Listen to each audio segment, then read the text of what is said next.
मेरे साथ बोलिए, भाई जेटीवी अब तुम तुम्हारी कमेंट्री बंद कर दो, बैठ जाओ नीचे। भाई जेटीवी अब तुम तुम्हारी कमेंट्री बंद कर दो, बैठ जाओ नीचे। नीचे बैठ जाओ भैया, अरे बैठ जाओ, ऐसा कहता हूं मैं, बैठ जाओ।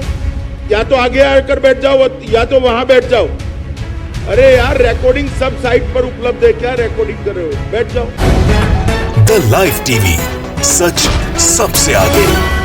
यूं तो जी न्यूज का आपने तमाम तरह के एजेंडे देखे होंगे, तमाम क्रोमा देखे होंगे, उनके प्रोग्राम देखे होंगे, जिसमें बकायदा भारतीय जनता पार्टी की जमकर चाटुकारिता की जाती है, जिसमें बताया जाता है योद्धा। कभी भारतीय जनता पार्टी के तमाम नेताओं को बड़े बड़ा सेनानी बता दिया जाता है, लेकिन उन्हीं सेनानियों ने भरी महफिल में, भरी सभा में जी न्यूज के पत्रकार को ऐसा बेइज्जत किया है, जी न्यूज को ऐसा बेइज्जत किया है कि अब जमकर फजीयत हो रही है। जी हां, अमित शाह की रैली में खड़े होकर ऐसा महसूस कर रहे थे जी न्यूज के पत्रकार कि जैसे शायद ये उनके घर का मामला हो, लेकिन एक झटके में हैसियत बता दी अमित शाह ने। भरी सभा में जी न्यूज के पत्रकार को ऐसा फटकारा और जमकर लताड़ लगाई है, और अब जमकर फजीयत भी हो रही है। नमस्कार, मैं हूं प्राज्वल गौतम और आप देख रहे हैं द लाइव टीवी। आपने तमाम कार्यक्रम देखे होंगे, जी न्यूज आपने देखा होगा, अमूमन उनके लिए खबरों के लिए आप देखते भी होंगे, लेकिन किस तरह की खबरें परोसी जाती हैं ये बताने की जरूरत नहीं है कि जी न्यूज किस आधार पर काम करता है, किस तरीके से काम करता है। उनके सुबह से लेकर शाम तक चलने वाले कार्यक्रम किस एजेंडे के तहत चलते हैं, और डीएनए कार्यक्रम तो सर्वोच्च कार्यक्रम है, जिसमें तो सारी हदें पार कर दी जाती हैं। छोटी छोटा अगर कोई विरोध होता है तो उसमें जो विरोध कर रहे होते हैं उन्हीं पर सवाल उठा दिया जाता है, उन्हीं से सवाल पूछ लिया जाता है। जैसे आपने देखा भी होगा कि रेलवे की नौकरी को लेकर जिस तरीके से युवा सवाल उठा रहे थे, तो सवाल ही पूछ लिया गया कि हर किसी को क्यों चाहिए रेलवे की नौकरी। इस तरह के तो सवाल उठाए जाते हैं। किस तरह से हिंदू मुस्लिम किया जाता है यह भी आपने देखा होगा, तमाम तरह की चीजें देखी होंगी। लेकिन यह जब चाटुकारिता ज्यादा हद से बढ़ जाती है तो इसी तरह की फटकार पड़ती है, जैसा जी न्यूज को पड़ी है। दरअसल आपको बता दें कि अमित शाह की रैली चल रही थी, जनसभा हो रही थी। वैसे भी टीपी देखकर पढ़ने वालों को दिक्कत तो बहुत होती है, हलचल थोड़ी भी होती है तो वो डांटने और डपटने लगते हैं कि ध्यान भ्रमित हो रहा है, कहीं कहीं का अंट का शंट ना बोल दें। और यही कुछ ऐसा हुआ अमित शाह के सामने, क्योंकि तमाम जो पत्रकार थे वो कवरेज कर रहे थे, अमित शाह के बयान को सुन रहे थे। लेकिन इन सब के बीच जी न्यूज का एक पत्रकार बकायदा लाइव दे रहा था, बकायदा वॉक थ्रू टीटी कर रहा था, यानी कि लोगों से बाइट कर रहा था, ये तमाम चीजें कर रहा था। इसी बीच अमित शाह की नजर पड़ गई उस पत्रकार पर, और फिर जो जमकर लताड़ाई लगाई है आप खुद देख लीजिए। मेरे साथ बोलिए, भाई जेटीवी अब तुम तुम्हारी कमेंट्री बंद कर दो, बैठ जाओ नीचे।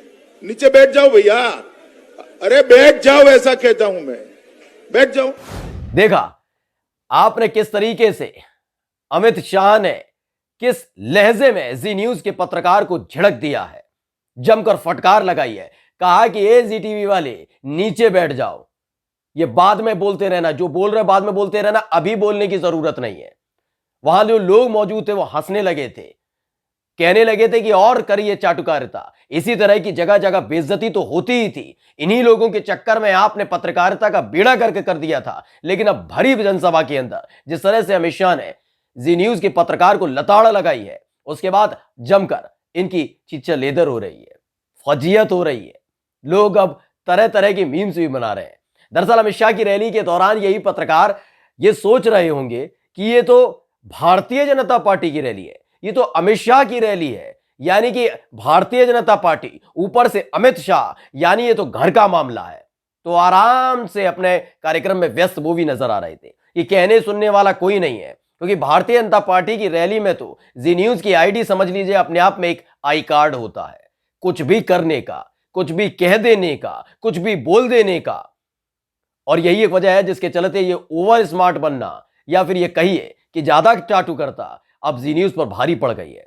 क्योंकि भरी सभा में लाइव बेइज्जती, मंच से खड़े होकर साफ तौर पर लताड़ लगा देना, यह अपने आप में बताता है कि जी न्यूज की जो स्तर है वो किस स्तर तक चला जा चुका है, यानी रसातल में जा रहा है। आप सुनिए कैसे जमकर फटकार लगा, ये क्लास लगा दी वहीं पर खड़े होकर, सुन लीजिए। ओ फौजदार साहब, ओ फौजदार साहब, साइड में आ जाइए जरा। वहां पर भी सारे कार्यकर्ता बैठ जाए, या तो आगे आकर बैठ जाओ या तो वहां बैठ जाओ। अरे यार, रिकॉर्डिंग सब साइट पर उपलब्ध है, क्या रिकॉर्डिंग कर रहे हो? बैठ जाओ, सारे लोग बैठ जाओ। यहां पर भी सेट कर टीवी वाले बैठ जाए, जरा नीचे बैठ जाओ भाई, नीचे बैठ जाइए आप।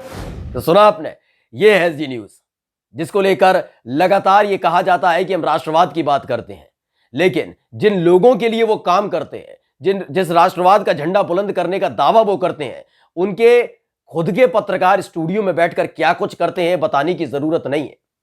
किस तरीके से नए नए एजेंडे लाना, डीएनए के नाम पर लोगों को गुमराह करना, तमाम तरह के जो इनके स्लोगन्स होते हैं। सोचिए, किसान आंदोलन चल रहा हो, लाठियों बरसाई जा रही हो बेरोजगारों पर, छात्रों पर, इस देश के भविष्य पर, इन्हें कोई फर्क नहीं पड़ता था। ये हमेशा सवाल उन्हीं प्रदर्शनकारियों से पूछते रहे, किसानों से पूछते रहे। बाकायदा हेडिंग और चीजें भी लगाई गई ऐसी जो भड़काऊ थी, यानी किसानों के विरोध में एक तरीके से काम करते रहे, क्योंकि बात विरोध किसानों का नहीं था वहां पर। जी नहीं, जी न्यूज ने कभी विरोध किसानों का नहीं किया, बल्कि इन्होंने तो बाकायदा समर्थन दिया सरकार को। और सरकार के खिलाफ जो जो बोलता है, वहां दूसरे ही दिन या शाम तक एक स्टोरी तैयार कर ली जाती है कि कैसे सरकार के प्रोपोगंडा को आगे बढ़ाया जाए, कैसे उनकी जो तमाम रणनीतियां हैं उस पर काम किया जाए। यानी कि जनता की आवाज होने का जो दावा जी न्यूज लगातार करता रहा है, वो सब झूठ छलावा, ये सब जानते हैं। अब ये सब समझ चुके हैं, सब जानते हैं कि बजट अगर आया, क्योंकि मीम्स भी बने थे भी हाल ही में कि अगर बजट आया है और उसके फायदे आपको जानने हैं, जबकि है नहीं फायदे, तो जी न्यूज जरूर देखिएगा, डीएनए जरूर देखिएगा, सुधीर चौधरी का कार्यक्रम जरूर देखिएगा, क्योंकि बजट के जो सारे फायदे वही इंसान बता सकता है। लेकिन कहते हैं ना कि जब ज्यादा से ज्यादा होने लग जाए चाटुकारिता, तो ऐसे ही लताड़ पड़ती है, फटकार पड़ती है, और वही हुआ। भरे मंच पर जी न्यूज के पत्रकार को लताड़ कर रख दिया। गृहमंत्री अमित शाह की रैली के दौरान जिस तरीके से जी न्यूज का पत्रकार लगातार अपना ज्ञान दे रहा था, लगातार लाइव दे रहा था, टीटी करने की कोशिश कर रहा था, यानी टिक टैक करने की कोशिश कर रहा था और वॉक थ्रू मार रहा था, इस बात को लेकर परेशान होने लगे थे अमित शाह। अमित शाह ने साफ तौर पर उंगली दिखाते हुए बिल्कुल आदेश जारी किया कि मैंने कहा है बैठ जाओ। जैसे एक क्लास टीचर अपने बच्चों को डांट देता है, डपट देता है, चिल्ला पड़ता है, सिसकने लगा है मीडिया इस दौर में। इसलिए क्योंकि सारे के सारे जितने भी मीडिया चैनल से अधिकतर, कुछ एक को छोड़कर, सभी चरण वंदना कर रहे हैं।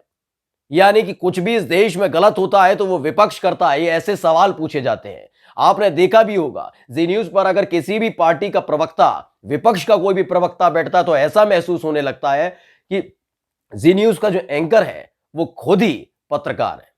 मतलब अब भारतीय जनता पार्टी के प्रवक्ता के तौर पर नहीं, भारतीय जनता पार्टी के प्रवक्ता की जरूरत नहीं पड़ती डिबेट में। और इसी अतिवाद ने कहीं ना कहीं इस घुटने पर ला दिया है कि अमित शाह ने भरी महफिल में, भरी जनसभा में, तमाम लोगों के सामने, तमाम मीडिया चैनल्स के सामने, लोगों के सामने जी न्यूज के पत्रकार को बेइज्जत किया। जी टीवी का नाम लेकर साफ तौर पर कहा कि नीचे बैठ जाओ, अपना ज्ञान बाद में देना। और जब वो कुछ बताने लगा वहां से, तो कहा मैंने कह दिया बैठ जाओ तो बैठ जाओ। ये सीधे लताड़ पड़ी, एक जोरदार तमाचा है उन लोगों के चेहरे पर जो ये सोच लेते हैं कि अपने माइक आईडी के आधार पर, चाटुकारिता के आधार पर वो कभी भी कुछ भी कर सकते हैं। लेकिन कहते हैं ना कि जब ज्यादा हो जाती है तो वो बीमारी बन जाती है। कुछ ऐसी ही बीमारी का सामना करना पड़ गया था। अब उनको समझ आ रहा होगा कि कैसे भारतीय जनता पार्टी के जिन बड़े बड़े दिग्गज नेताओं को वो अपना समझ रहे हैं, उनकी चरण वंदना कर रहे हैं, दरअसल वो उनके भी नहीं है। जमकर फजीयत हो रही है जी न्यूज की, जी टीवी की, पत्रकारों की। नमस्कार।